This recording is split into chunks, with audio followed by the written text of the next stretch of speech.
Qué tensión. Bueno, muchas gracias por otra tarde más.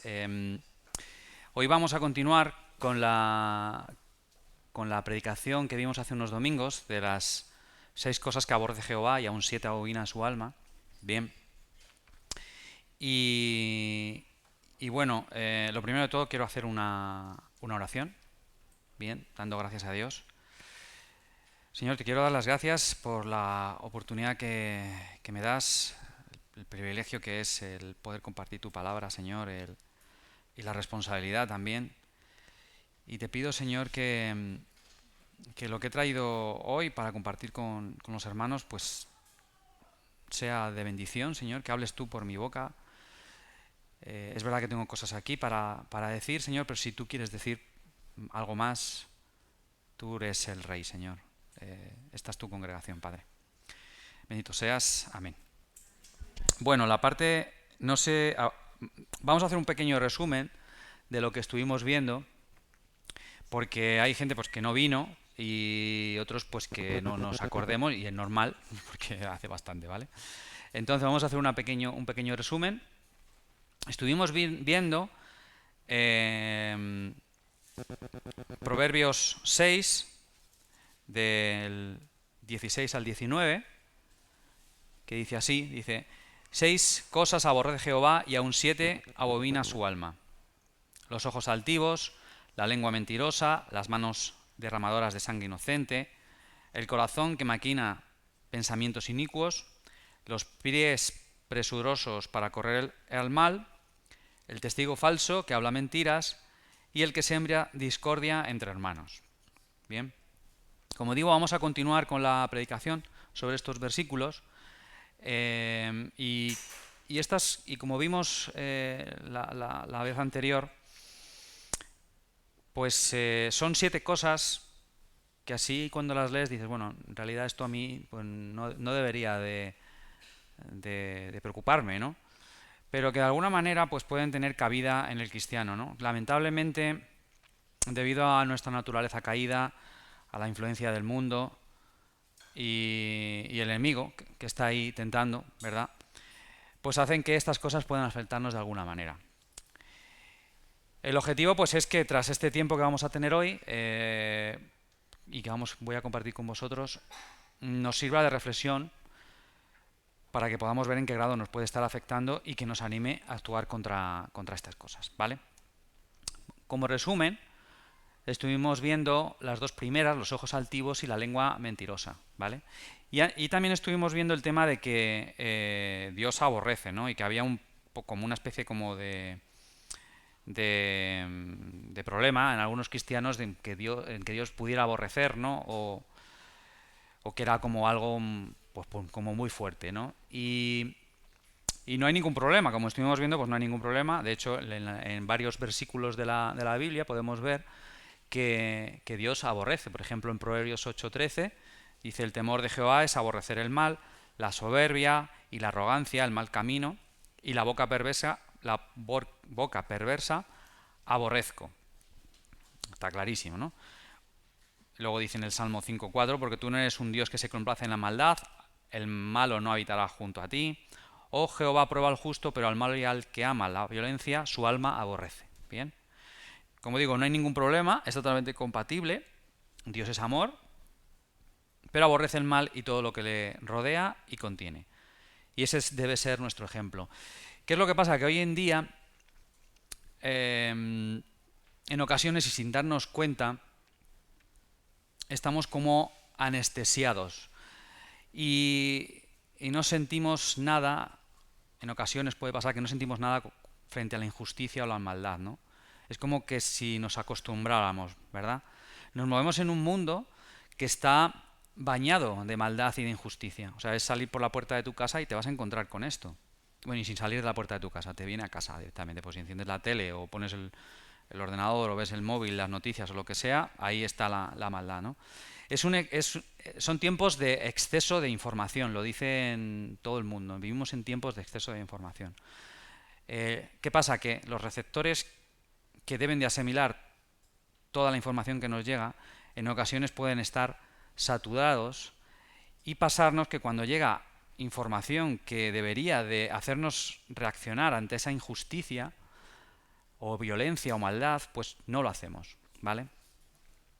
Tampoco debemos de sentirnos mal porque no es cuestión de que reaccionemos a todo, porque entonces estaríamos constantemente alterados, viviríamos indignados constantemente, ¿no? Ese no es el propósito de Dios tampoco, tenemos que tener paz, ¿vale? Pero sí ser conscientes de que estas cosas pasan, ¿no? Y que estemos de alguna manera preparados para que en el caso de que tengamos que reaccionar, porque el Espíritu Santo nos dé ese aviso, o sea, digamos que estemos atentos a que el Espíritu Santo nos pueda decir, ¿no? Pues sí que reaccionemos y reaccionemos con indignación, ¿no? Y enfado ante la defensa de una injusticia y defendiendo la justicia de Dios, ¿vale?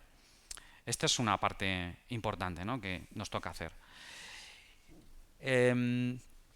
Vimos también el tema de los ojos altivos, ¿no? ¿Qué son los ojos altivos? Pues se refiere a una actitud de orgullo y arrogancia donde una persona se considera superior a los demás y mira a los demás con desprecio. Y aquí puse algunos ejemplos, como por ejemplo puede ser el orgullo espiritual, que es pues considerarse espiritualmente superiores a otros creyentes, que eso también demuestra, pues eso, tener ojos altivos, ¿no?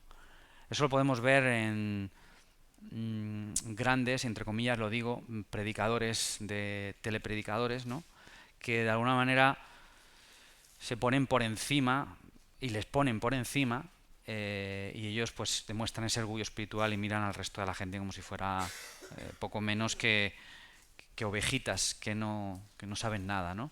Y ellos están ahí para pastorear, ¿no? Es un poco ese orgullo espiritual.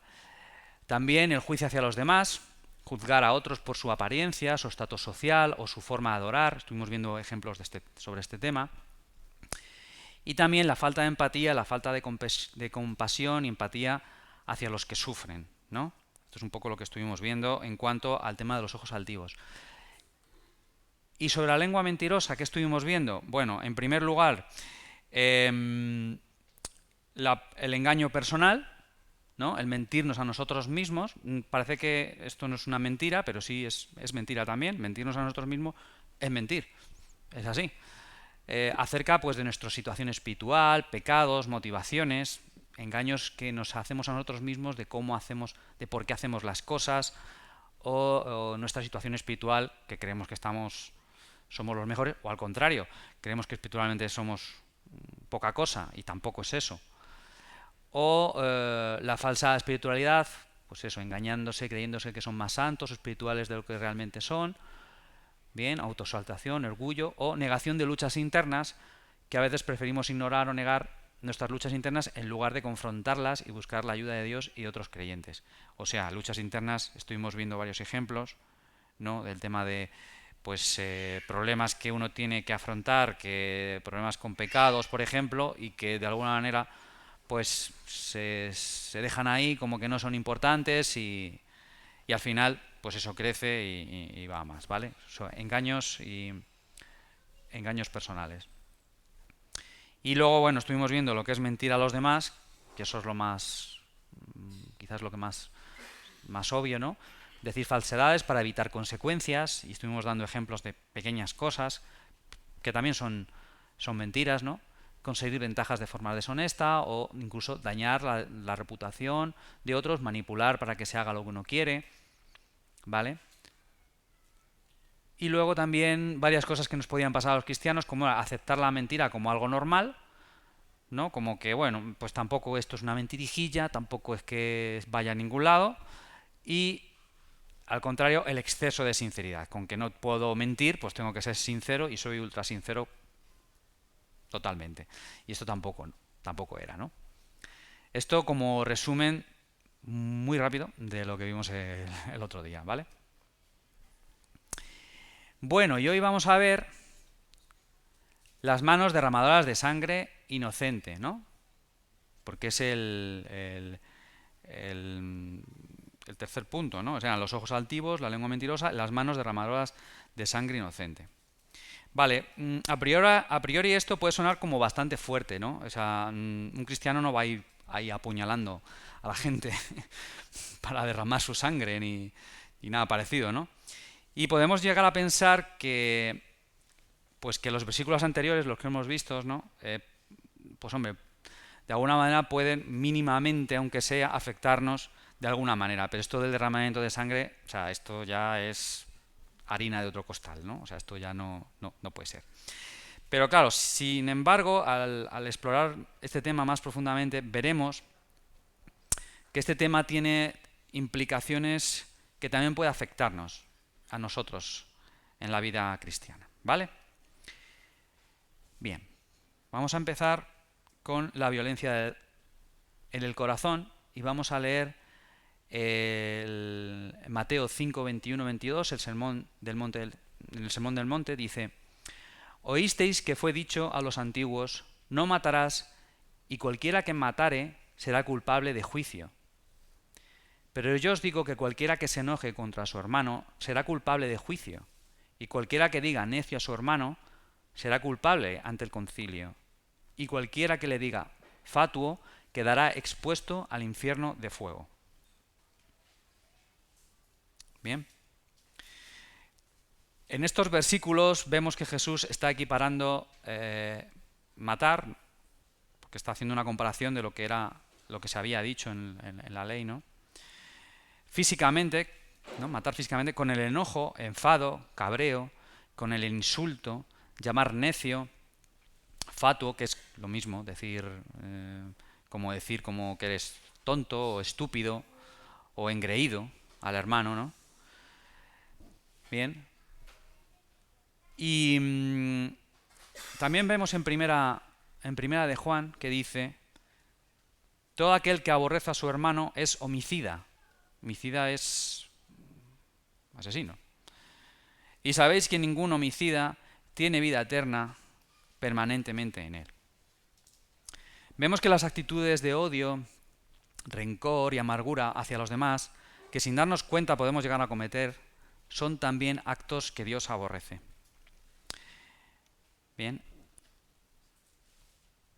En Efesios dice Pablo: airaos, pero no pequéis.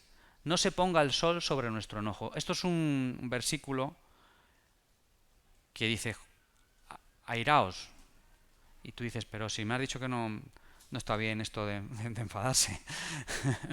Airarse es enfadarse, ¿no? Bueno, la primera parte del versículo dice airaos, pero no pequéis. Si os acordáis, lo hemos visto antes, lo de airaos. Se refiere a la indignación santa por la injusticia y la maldad en este mundo y en enfadarse, indignarse en la defensa de la justicia de Dios. Ahí sí que tenemos que airarnos, ¿no? Cuando hablaba antes de cuando te llegan esas noticias, lo que está pasando en el mundo, ahí sí que tenemos que indignarnos, sí que nos tenemos que airar cuando sintamos que el Espíritu Santo nos está hablando diciendo esto es injusto, esto es una injusticia que se está cometiendo contra un inocente, por ejemplo, ¿no? Ahí sí. Pero con el hermano no. O sea, lo otro sí, pero el hermano no. O sea, el hermano, a ver, todos podemos tener un arrebato y enfadarnos, ¿no? Y eso es así porque está dentro de nuestra naturaleza. Pero también dice Pablo, ¿no? En la segunda parte del versículo dice: no se ponga el sol sobre vuestro enojo. Aquí es una exhortación que nos da Pablo pues para que seamos ágiles. Bien, para arreglar la situación. Y no alarguemos innecesariamente nuestro pecado añadiendo más pecado si cabe. O sea, quiere decir, arréglalo pronto si has pecado contra el hermano o has tenido ahí un problema con alguien, te has enfadado con alguien, por eso dicen no se ponga el sol sobre vuestro enojo, ¿no? Yo particularmente creo que es un buen consejo. Ir a dormir habiendo arreglado las discusiones, los cabreos, sin duda hace que duermas mejor, porque por lo menos no tienes pesadillas. Bueno, ¿esto cómo se hace? Obviamente, ¿cómo se hace? Bueno, sabemos cómo hacerlo, son 3 pasos. Arrepentirnos de todo corazón. ¿Y esto cómo se hace? Pues con la ayuda de Dios. O sea, si es que en el momento del cabreo pues ¿cómo? O sea, pues tienes que pedir ayuda a Dios. Esto es así, ¿no? Pedir perdón a Dios y arreglar la situación con el hermano. Igual, con la ayuda de Dios. Tenemos que pedir que Dios nos asista en esto. En este punto yo voy a dar un consejo personal, si me lo permitís, y es que antes de iros a dormir, dice que no se ponga el sol sobre vuestro enojo, sobre todo para los matrimonios, ¿no? Después de una bronca, discusión, enfado, como quieras llamarlo, pedir perdón a Dios de corazón y pediros perdón por la parte de culpa, aunque sea mínima, que puedas creer que tienes, ¿vale? O sea, tú a lo mejor puedes creer que tienes un 5% de la culpa de lo que ha pasado, ¿vale? El otro tiene el 95%. Como mucho puedes conceder un 10% de culpa, pero por generosidad, ¿vale? Vale. No es así, ¿eh? Normalmente no es así. Pero bueno, tú te lo crees. Y la otra parte, pues bueno, como digo, tiene esa cantidad, ¿no? Casi toda la culpa, pero bueno. Bueno, tú haces tu parte, ¿no? Y el otro pues tendrá que hacer la otra parte, ¿vale? Esa parte no la puedes hacer tú por la otra persona. O sea, es la parte que le toca a la otra persona, pero tú tu parte sí. Es como en plan, ya, yo voy a pedir perdón, pero es que no me van a pedir perdón. Bueno, vale, ok, no te van a pedir perdón, no pasa nada, haz tu parte. Si ya la otra persona no quiere hacer su parte, pues es su problema, en todo caso, ¿no? Probablemente lo que ha provocado la discusión con esto no estará solucionado. O sea, tampoco es la receta mágica que llega si todo lo soluciona, ¿no? Pero seguramente, como digo, muchas cosas habrá que hablar a la mañana siguiente, pero como te digo, te vas a dormir mucho más tranquilo, ¿no? También os digo que haciendo esto, poniendo las cosas delante de Dios, haciendo tu parte de lo que Dios quiere que hagamos, ¿vale? También Dios hace la suya. Y yo, cuando lo he experimentado, al día siguiente, con los ánimos más calmados, las revoluciones ya más bajadas, pues puede ser más fácil llegar a un entendimiento. Y probablemente pues el problema seguirá, pero puedes llegar pues eso, a un acuerdo, puedes, no sé. Creo que es un buen consejo, ¿vale? Si me permitís dar este consejo, ¿vale? Bueno, las palabras que matan. Vale, aquí vamos a ver varios versículos. Bien, dice Proverbios 18:21. La muerte y la vida están en poder de la lengua y el que la ama comerá de sus frutos. Y en Santiago 3, del 6 al 10, y la lengua es un fuego, un mundo de maldad. La lengua está puesta entre nuestros miembros y contamina todo el cuerpo, e inflama la rueda de la creación, y ella misma es inflamada por el infierno. Fuerte, ¿no? Porque toda naturaleza de bestias y de aves y de serpientes y de seres del mar se doma y ha sido domada por la naturaleza humana. Pero ningún hombre puede domar la lengua, que es un mal que no puede ser refrenado, llena de veneno mortal. Con ella bendecimos al Dios y Padre, y con ella maldecimos a los hombres que están hechos a la semejanza de Dios. De una misma boca procede bendición y maldición. Hermanos míos, esto no debe ser así. Leí en el comentario que hace MacArthur sobre el libro de Santiago, sobre esta parte, y quiero compartirla con vosotros, ¿vale? Porque yo creo que es bastante acertado, a mi parecer. Dice MacArthur, al decir que es inflamada por el infierno, indica que la lengua puede ser instrumento de Satanás, cumpliendo su propósito de corromper, contaminar y destruir. Es increíblemente peligrosa y dañina. Empleando otra figura de muerte y destrucción, el salmista dice, los que hacen el mal uso de su lengua.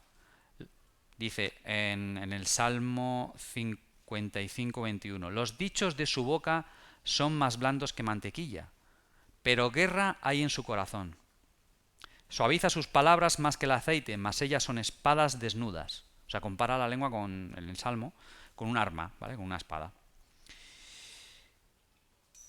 He aquí profetizarán con su boca espadas.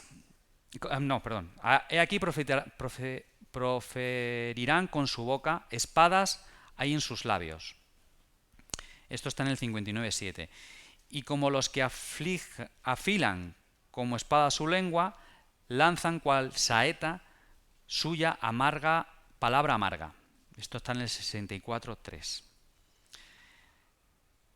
Y sigue diciendo MacArthur: aun los creyentes de experiencia saben que en el remanente de su humanidad carnal, su lengua todavía tiene gran poder para devastar, y por eso necesita permanente custodia y control.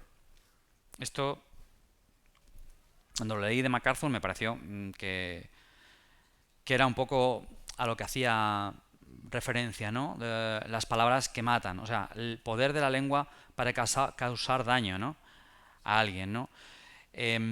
Como digo, creo que es muy acertado debido al poder destructivo de las palabras que podemos decir. Como cristianos necesitamos una permanente custodia y control sobre lo que podemos llegar a hablar. Lo que hablamos puede ser una herramienta poderosa para el bien o para el mal. Las palabras que proferimos pueden herir profundamente, causando un daño que se puede comparar con dar muerte. Bien. Bueno, hemos visto las palabras que matan y la violencia. Bien. Vamos a ver la tercera. La indiferencia y la falta de acción. Dice Santiago 4:17, dice: y el que sabe hacer lo bueno y no lo hace, le es pecado.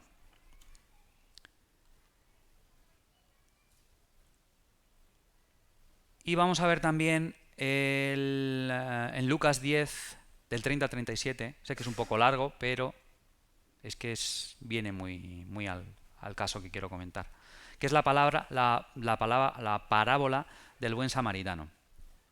Bien. Vamos a leer mucha Biblia hoy, ¿eh? Pero hoy la he puesto aquí, el otro día no la puse, y hoy la he puesto aquí para que no tengáis que estar buscando y la leéis ahí. Bien. Respondiendo Jesús dijo: un hombre descendía de Jerusalén a Jericó y cayó en manos de ladrones, los cuales le despojaron e hirieron, e hiriéndole se fueron dejándole medio muerto. Aconteció que descendió un sacerdote por aquel camino y viéndole pasó de largo. Asimismo, un levita, llegando cerca de aquel lugar y viéndole, pasó de largo. Los dos le vieron, ¿eh? Pero un samaritano que iba de camino vino cerca de él y viéndole fue movido a misericordia. Y acercándose, vendó sus heridas, echándoles aceite y vino. No he probado esto, no lo sé, a lo mejor funciona, oye, no, pero aquí por lo menos sirvió. Y poniéndole en su cabalgadura, lo llevó al mesón y cuidó de él. Otro día al partir, sacó 2 denarios y los dio al mesonero y le dijo: cuídamele, y todo lo que gastes de más, yo te lo pagaré cuando regrese. ¿Quién pues de estos 3 te parece que fue el prójimo del que cayó en manos de los ladrones? Y él dijo, esto es en el contexto, ¿no?, de que le estaban preguntando de quién era el prójimo: el que usó de misericordia con él, contestó, ¿no? Y entonces Jesús le dijo: ve y haz tú lo mismo. Bien. Al principio de la parábola vemos que dejaron medio muerto al hombre. O sea que si el samaritano no hubiera intervenido ayudando a este hombre, lo más seguro es que hubiera muerto. ¿Vale? Tanto al sacerdote como el levita, el sacerdote descendiente, como sabéis, descendiente de Aarón, y el levita era de la tribu de Leví, pero ayudaban a los sacerdotes en las labores del templo. Digamos que eran supuestamente los más creyentes de la época, ¿vale? Eran los supercreyentes a los ojos de los demás. Podrían haber puesto 1001 excusas, ¿no? Y todas, pues a priori, así como muy razonables, ¿no? Pues para no socorrer a este hombre, ¿no? Así como muy convincentes, ¿verdad? Mira, por ejemplo, es que tenemos que ir al templo a ministrar y no podemos pararnos porque Jehová va primero y se van. O por ejemplo, es que no llevo nada encima para poder ayudar a este hombre. Ni vino, ni aceite, ni un denario siquiera. Va, seguro que ahora en un rato pasa alguien y por aquí y le va a ayudar. Y se va. O por ejemplo, ¿cómo están estos caminos? Mira, esto está lleno de asaltantes. Mira cómo han dejado a este hombre. Mejor me voy corriendo, no vaya a ser que me apelen también a mí. Así con un poco con risa, ¿no? Pero al final le dejaron ahí, ¿no? Yo cuando estaba viendo estos ejemplos, ¿no?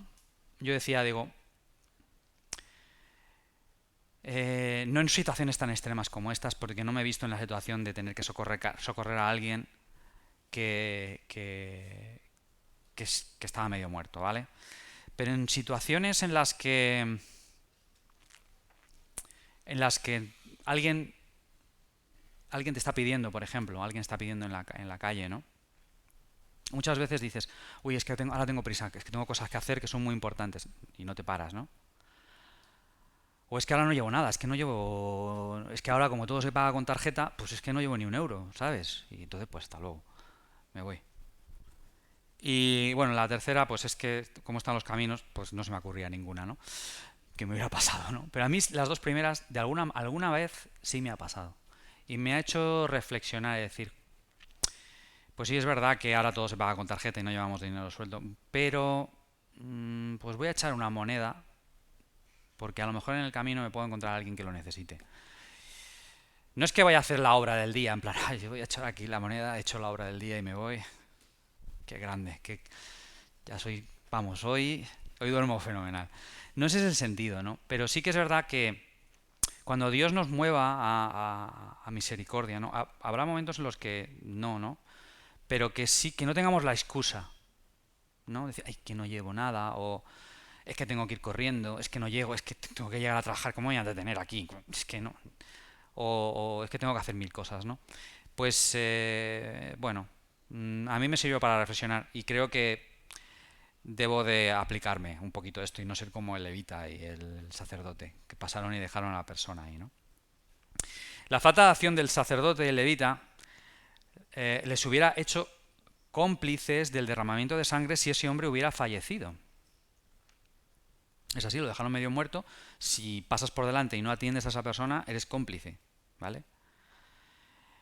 ¿Qué enseñanzas nos podemos llevar de esto en nuestro día a día? Aparte de lo que he contado como cuando yo estaba preparando esto, lo que pensaba, ¿no? Pues no actuar cuando vemos a otros sufrir o estar en necesidad puede considerarse una forma de derramar sangre inocente, ¿no? La indiferencia entre la injusticia y el sufrimiento de los inocentes es una forma de violencia pasiva. No lo estás haciendo directamente, pero estás dejando que eso pase. Como dijo Santiago, ¿no? Lo que leíamos antes, y el que sabe hacer lo bueno y no lo hace, le es pecado. Bien, luego no os lo tengo puesto aquí y al final no lo dejé escrito. Y voy a decirlo así como muy de pasada, porque tampoco puedo entrar en detalle, ¿no? Pero también hay un tipo de violencia y es la violencia colectiva, ¿vale? La violencia colectiva es cuando estamos apoyando a grupos de gente, que puede ser de lo que consideréis, ¿vale? Con ideas que son injustas o que se aprovechan de la gente inocente, ¿vale? Tenemos que mirar muy bien a qué es lo que estamos apoyando, ¿bien? Si estamos apoyando un bando, que no caigamos en que estemos apoyando un bando que es injusto, ¿vale? Esa es la violencia colectiva. Lo dejo ahí, no quiero entrar más en detalle porque es un tema que habría que entrar muy profundamente, ¿vale? Y no, es que como digo al principio, al final tengo que ir dejando cosas, pues si no, hasta las 11, ¿no? No, tampoco es cuestión. Vamos a continuar con... apunto aquí y el ordenador está allí. El corazón que maquina pensamientos inicuos, ¿vale? Bueno, ¿qué son los pensamientos inicuos? Inicuo viene de iniquidad y se refiere a la perversidad, maldad o injusticia. Los pensamientos inicuos son aquellos que están relacionados en el pecado y en el mal. Obviamente sabemos que ningún cristiano verdadero vive con sus pensamientos centrados en el mal, porque entonces no sería cristiano. Dios, en el momento que naces de nuevo, Dios nos regenera, y ese tipo de cosas que a lo mejor en nuestra vida antes de ser cristiano pues podría llegar a ser incluso normal, porque la gente impía, como nosotros que éramos impíos, pues va pensando, pues, da igual, el pecado es lo normal, pero en el momento que naces de nuevo esto deja de suceder, ¿no? Y tampoco, obviamente, vas a estar intencionadamente planeando una maldad o un pecado. Eso tampoco es muy cristiano que digamos, ¿vale? Entonces, ¿qué implicaciones puede tener para el cristiano y cómo puede llegar a afectar, ¿no?, el corazón que maquina pensamientos inicuos, ¿no? Bueno, lo primero es ver la condición del corazón del ser humano. Esto lo vemos, por ejemplo, en Jeremías, que dice: engañoso es el corazón más que todas las cosas y perverso. ¿Quién lo conocerá? Bien, como digo, el cristiano nació de nuevo debido a la naturaleza caída, aún conserva, todavía no se puede fiar de la naturaleza de su corazón, por eso hay que seguir estando alerta. Alguien puede pensar que es una buena persona porque no comete grandes pecados. Pecado es pecado, ni grande ni pequeño. Pecado es pecado. Pero bueno, te puedes hacer a la idea de grandes pecados, ¿vale? Pero puede albergar en su corazón resentimientos, envidias o deseos egoístas que son igualmente pecaminosos. Bien. Leemos en Proverbios 28-26, dice: el que confía en su propio corazón es necio, mas el que camina en sabiduría será librado. O sea, si confías en tu corazón y en lo que te dice tu corazón, creyendo que lo que te dice tu corazón es verdad, eres un necio, poco menos que sin entendimiento. Pero si caminas en sabiduría, serás librado de esa necedad.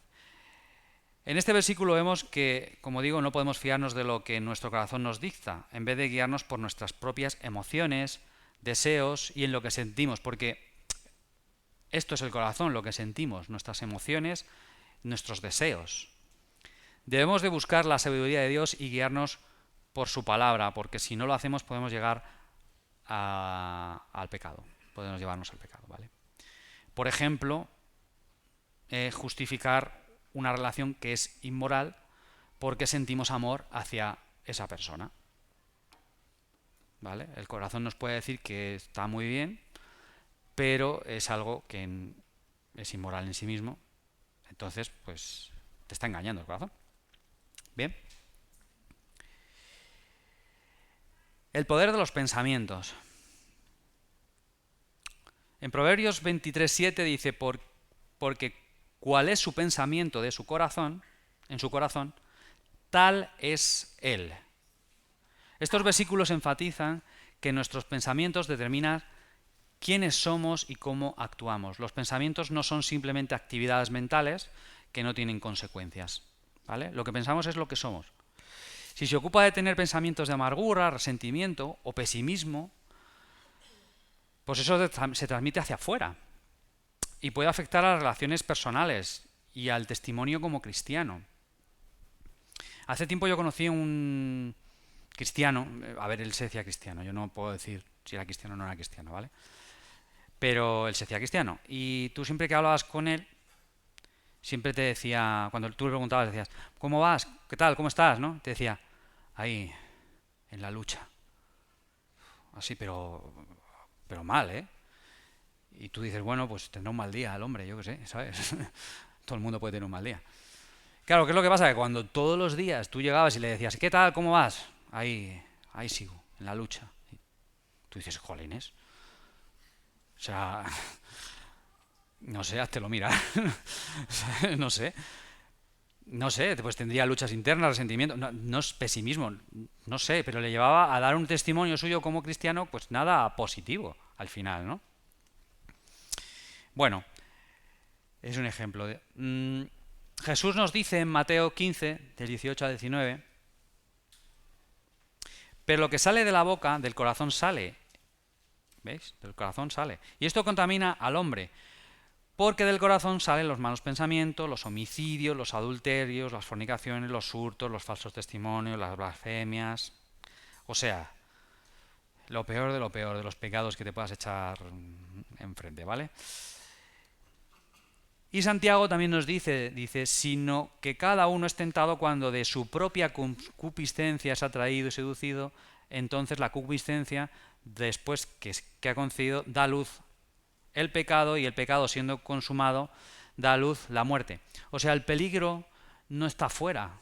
Vemos en estos dos versículos que el peligro no viene de fuera, el peligro está dentro. ¿Vale? Entonces tenemos que, en las palabras de Jesús, en Mateo, ¿no? Del corazón sale. Esto viene del contexto de que si no podían comer con las manos sucias o algo así, y entonces como diciendo, a ver, que lo que contamina al hombre es lo que tiene ya el hombre dentro, no lo que viene de fuera, ¿vale? Es un poco, es el sentido, ¿no? Tenemos que estar alertas con esto. Claro, ¿qué hacer contra los pensamientos inicuos, malvados o pecaminosos que podamos llegar a tener? ¿No? Pues en Filipenses 4:8 vemos, por lo demás, hermanos, todo lo que es verdadero, todo lo honesto, todo lo justo, todo lo puro, todo lo amable, todo lo que es de buen nombre, y si hay virtud alguna, si algo digno de alabanza, en esto pensad. Cuando nos venga un pensamiento que pues no, lo desechamos y pensamos en estas cosas, ¿no? ¿Qué es lo verdadero, lo honesto? Es aquello conforme a Dios, que merece respeto y admiración. ¿Qué es lo justo? Es lo que es conforme a la justicia de Dios. Lo hemos estado viendo antes, ¿no? ¿Esto es una injusticia? No. Pensar en lo que es justo, ¿no? La justicia de Dios. Defender la justicia de Dios. Lo puro, lo amable, es lo que es limpio, transparente, sin mancha, lo que fomenta el amor, la armonía, la paz. Y lo que es todo lo que es de buen nombre, pensar y actuar dando buen testimonio del Evangelio. Bien. En un mundo lleno de mentiras y engaños, debemos buscar y meditar en la verdad de las Escrituras, tener a Dios presente en nuestro día a día, en nuestra vida, y debemos recordar una cosa muy importante, que somos hijos de Dios. Somos redimidos por la sangre de Cristo. Y como consecuencia de esto, rechazar todo pensamiento que no sea conforme a esto, ¿no? Pensamientos inicuos, pensamientos malvados. Bien. Tenemos la ayuda del Espíritu Santo que está en nosotros. No estamos desamparados. O sea, no vamos a hacerlo solos. Cuando veamos que no podamos, siempre podemos pedir rescate a Dios. Pedirle que nos ayude. Señor, necesito ayuda. No lo estoy viendo. Esto me está comiendo. Es que siento esto, y yo sé que está mal, pero lo siento. Señor, ayúdame. O pensamientos. De esto de... te han hecho algo y lo primero que haces es como... pues, esto es que le cogía yo y... Señor, perdóname. Señor, dame paciencia. Pero ya. No, es verdad, pero es que tenemos la asistencia del Espíritu Santo, no estamos solos, ¿vale? Para cumplir con esto, con lo que tenemos que pensar. Ah, mira, si estaba aquí escrito. Bueno, resumen. Hemos visto las manos derramadoras de sangre inocente. Bien. La violencia del corazón, las actitudes de odio, rencor, amargura hacia los demás, que sin darnos cuenta podríamos llegar a cometer y que también son actos que Dios aborrece. Hemos visto también lo de las palabras que matan, hablando de que lo que decimos, las palabras que proferimos pueden herir, causando mucho daño, bien, que se puede comparar pues como a o intentar dar muerte. Y también la indiferencia y la falta de acción, ¿no? No actuar cuando vemos a otra persona sufrir o en necesidad puede considerarse una forma de derramar sangre inocente, ¿no? La indiferencia ante la injusticia es una forma de violencia pasiva y como no lo estás haciendo directamente, pero estás dejando que pase. Y como decía Santiago, el que sabe hacer lo bueno y no lo hace, le es pecado. También el tema de la violencia colectiva que he comentado brevemente, sobre cómo apoyar grupos o asociaciones que sean injustas, que en su de cara puede ser que sea todo muy bonito, pero en el fondo estén haciendo algo injusto o tratando de manera injusta o aprovechándose de los inocentes o de los desvalidos. Hay que ser muy sabio en ese punto, ¿no? Y en el tema del corazón, que maquinan pensamientos inicuos, hemos visto la condenación del corazón, que hay que tener cuidado con nuestro corazón. Nuestro corazón sigue siendo de alguna manera conservando esa naturaleza. El poder de los pensamientos, somos lo que pensamos, no son simples actividades mentales, están ahí flotando, son importantes. Lo que debemos hacer contra los pensamientos inicuos, bien, que debemos buscar, meditar en la forma, en la verdad, en la escritura y tener a Dios presente en nuestra vida. Bien. Bueno, como despedida quiero dar las gracias a Dios por la oportunidad que he tenido de compartir la palabra hoy. Deseo que sea de bendición para vosotros como también lo ha sido para mí. Y muchas gracias por vuestra atención.